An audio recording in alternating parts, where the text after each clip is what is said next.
नमस्कार साथियों, स्वागत है आप सभी का आपके अपने यूट्यूब चैनल सफलता पंथ में। देखिए, हमारे सीटेट की परीक्षा में जो हमारे एनसीईआरटी की कक्षा 4 की किताब होती है, जो उसका हमारा चैप्टर नंबर 3 है नंदू हाथी, उससे हमारे 2 प्रश्न बनते हैं। तो देखिए, जो पहला वीडियो इसका जो पार्ट 1 है वो मैंने डाल दिया है। अगर आपने वो अभी तक नहीं देखा है तो उसको आप देख लीजिए, डिस्क्रिप्शन बॉक्स में आपको उसका लिंक मिल जाएगा। देखिए, ये हमारा जो चैप्टर 3 है क्लास 4 का, जो हमारी ईवीएस की बुक है, इससे आपके 2 नंबर के प्रश्न बनते हैं। मतलब एक ही चैप्टर से 2 प्रश्न आपके पूछे जाते हैं। यानी कि अगर एक चैप्टर आप तैयार कर लेते हैं तो आप यानी समझिए कि 2 मार्क्स आपने अपने तैयार कर लीजिए। तो हमारा जो पहला हाथी से संबंधित प्रश्न पूछा जाता है वो मैंने वीडियो ऑलरेडी आपको प्रोवाइड करवा दिया है। अगर आपने नहीं देखा है तो उसको देख लीजिएगा, डिस्क्रिप्शन बॉक्स में आपको उसका लिंक मिल जाएगा। देखिए, बहुत ही इंपॉर्टेंट है हमारा।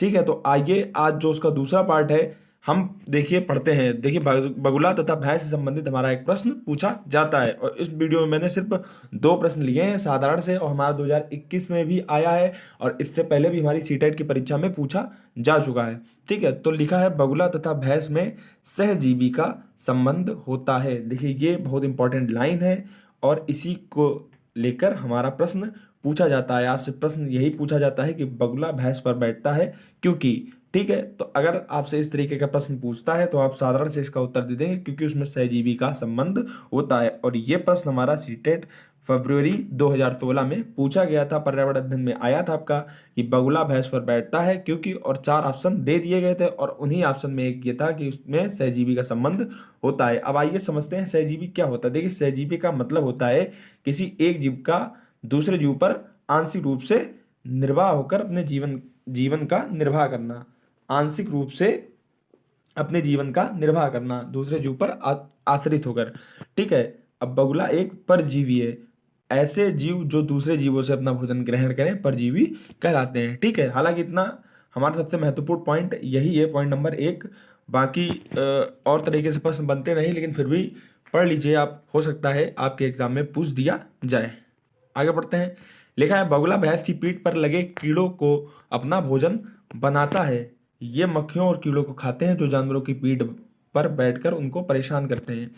देखिए, बगुला जो है भैंस की पीठ पर जो कीड़े आ जाते हैं, मक्खी है जो हमारे ये कीड़े आ जाते हैं, उनको खा लेता है।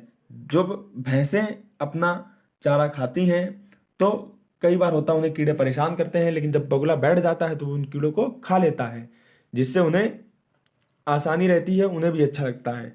ठीक, ये मक्खियाँ और कीड़ों को खाते हैं जो जानवरों की पीठ पर बैठकर उन्हें परेशान करते हैं। तो हमें बस इतना ही समझना था सारे तरीके पे, जो हमने समझ लिया। अब देखिए, इनसे प्रीवियस ईयर में कैसे प्रश्न बनते हैं।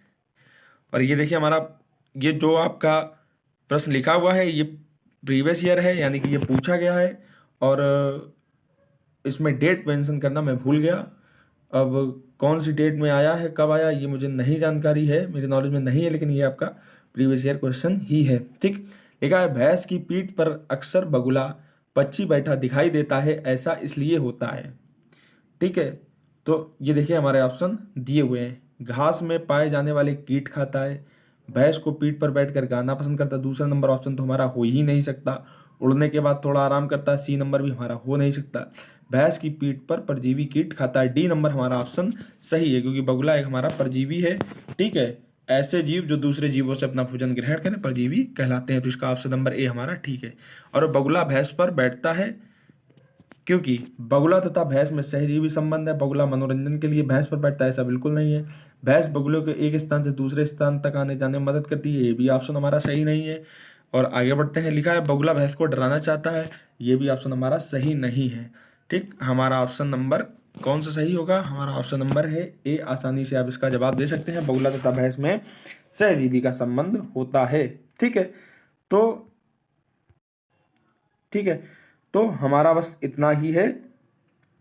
उम्मीद है आपको ये आसानी से समझ में आया होगा।